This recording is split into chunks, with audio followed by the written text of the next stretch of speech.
Eder. Mac Pallister.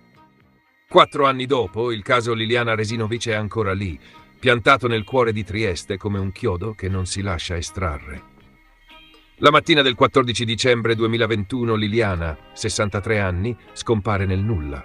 Doveva uscire, fare una commissione in un negozio di telefonia, poi prendere l'autobus e raggiungere l'amico Claudio Sterpin. Ma quella mattina accade un dettaglio che continua a suonare stonato. Liliana lascia a casa i cellulari, cosa che, per chi la conosceva, non era mai successa. Da quel momento silenzio. Il corpo verrà ritrovato il 5 gennaio 2022 nel boschetto dell'ex ospedale psichiatrico di San Giovanni, avvolto in 2 grossi sacchi neri con la testa chiusa in altri 2 sacchetti fissati da un cordino al collo. 4 anni di indagini serrate, esami, perizie, riesumazione e soprattutto un ribaltamento che ha cambiato la traiettoria del fascicolo, dall'ipotesi di suicidio a quella di omicidio. In mezzo avvicendamenti negli uffici giudiziari e un'attenzione mediatica che, invece di calmarsi col tempo, ha fatto l'opposto. È cresciuta, si è ramificata, si è trasformata in una narrazione permanente. La fase iniziale, segnata dall'ipotesi suicidaria, viene contestata e rimessa in discussione sul piano giudiziario.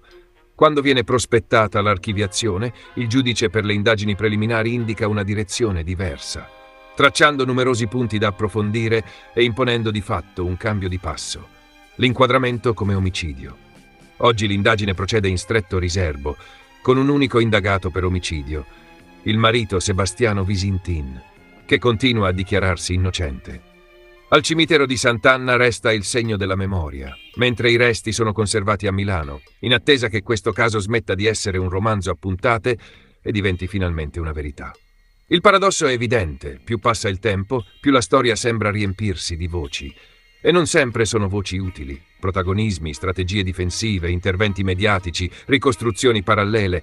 Tutto si somma a un silenzio operativo che è comprensibile in un'indagine delicata, ma che lascia spazio al frastuono. Non è il terreno dei colpi di scena che risolvono tutto. È il terreno delle carte, dei tempi, dei riscontri, dei dettagli che sembrano insignificanti finché non capisci che sono proprio loro a spostare l'asse. Negli ultimi tempi si sono affacciati anche nuovi personaggi, che però hanno prodotto soprattutto fumo. Da una parte Giacomo Molinari, tecnico di laboratorio, che a distanza di anni ha sostenuto che potrebbe essere stato lui, probabilmente, a causare la rottura di una vertebra. Dall'altra Alfonso Buonocore, pizzaiolo, che in una registrazione attribuita a Visintin afferma di aver regalato 2 sacchi neri a Liliana, ritrovata poi morta proprio dentro contenitori simili.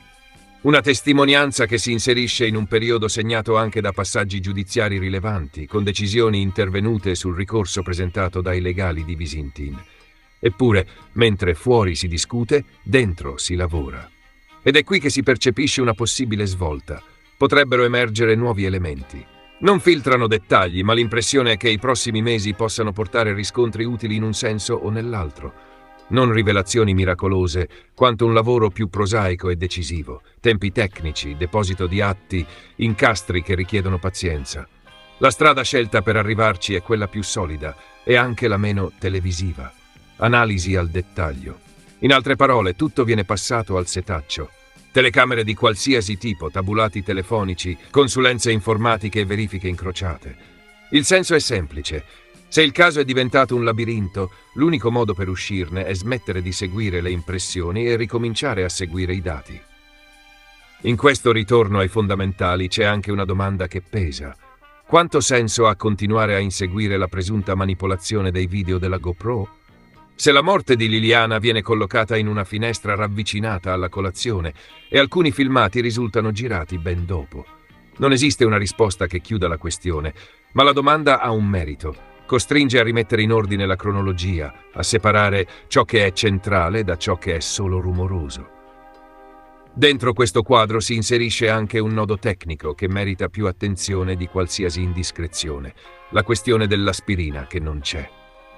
Il 28 dicembre 2021 la squadra mobile si reca a casa di Visintin, in via Verrocchio, per verificare la disponibilità di medicine nell'abitazione, anche alla luce di dichiarazioni secondo cui Liliana avrebbe potuto valutare l'idea di togliersi la vita con farmaci presenti in casa. In quel controllo vengono trovati losartan, amiodarone e acido acetilsalicilico, cioè la comune aspirina. Passano i mesi e scattano le analisi tossicologiche, con approfondimenti e documentazione tecnica. Il risultato per un punto specifico sarebbe sorprendente: l'esclusione della presenza di aspirina, quindi dell'acido acetilsalicilico. E qui nasce il cortocircuito. Nelle carte compare un riferimento a 5-amin acido salicilico, indicato come mesalazzina e riscontrato nelle urine di Liliana.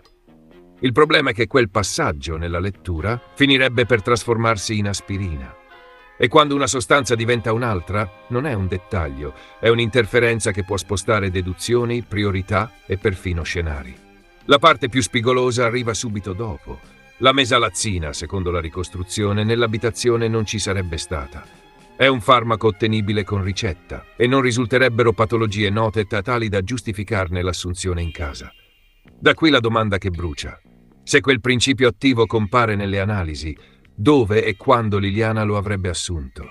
E lo avrebbe assunto consapevolmente oppure no?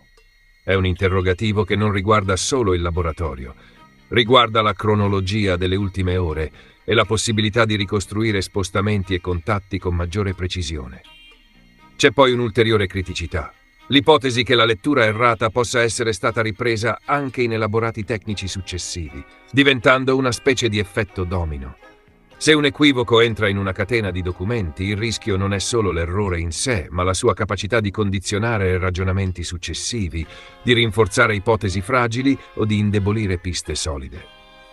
Su questo punto interviene anche la linea difensiva, che insiste sulla necessità di chiarire gli spostamenti di Liliana prima della morte e di comprendere dove possa aver trovato disponibilità di quel farmaco.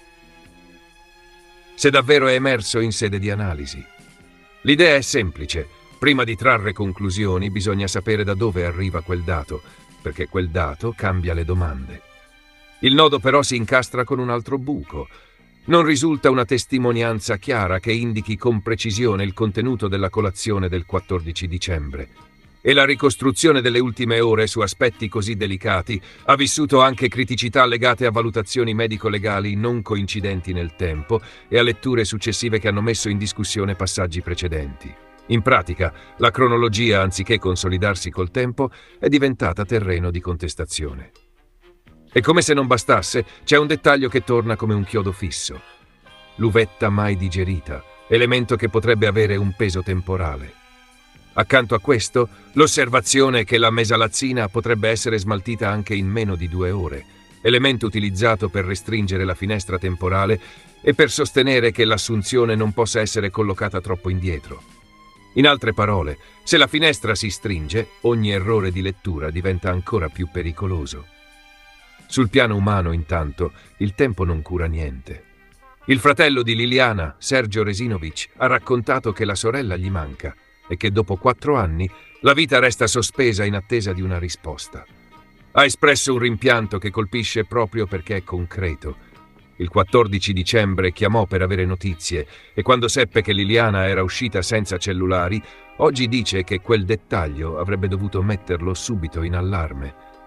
Il rimpianto è netto: non essere andato immediatamente a casa della sorella a verificare di persona. C'è anche un'altra osservazione che pesa. In questi anni Liliana è stata raccontata spesso come figura incastrata tra le persone che le stavano intorno, mentre di Liliana come persona si è parlato meno. Sergio insiste perché si arrivi a una conclusione e perché questa storia non venga diluita nel rumore. Nel racconto riaffiora anche il ricordo del periodo post-pandemia, la spesa fatta insieme, il caffè al bar, dettagli semplici che oggi diventano la misura di ciò che è stato tolto. Il caso Resinovic oggi è tutto qui. Un'indagine che prova a rimettere ordine con telecamere, tabulati e analisi informatiche, cioè con strumenti che non urlano ma pesano. Un fascicolo che si porta dietro avvicendamenti, narrazioni pubbliche e testimoni tardivi.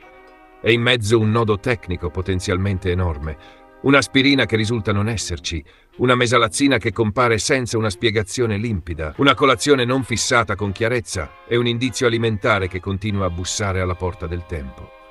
4 anni dopo la domanda non è più solo chi, è anche come. Come si fa a ricostruire un'ultima mattina quando ogni tassello è contestato, riletto, reinterpretato? E proprio per questo, se una svolta arriverà, è difficile che assomigli a un colpo di teatro. Assomiglierà a una cosa molto più severa, una sequenza che finalmente torna, senza sbavature. E solo allora questa storia smetterà di essere un mare in burrasca. Ehi, non dimenticare di iscriverti a questo canale.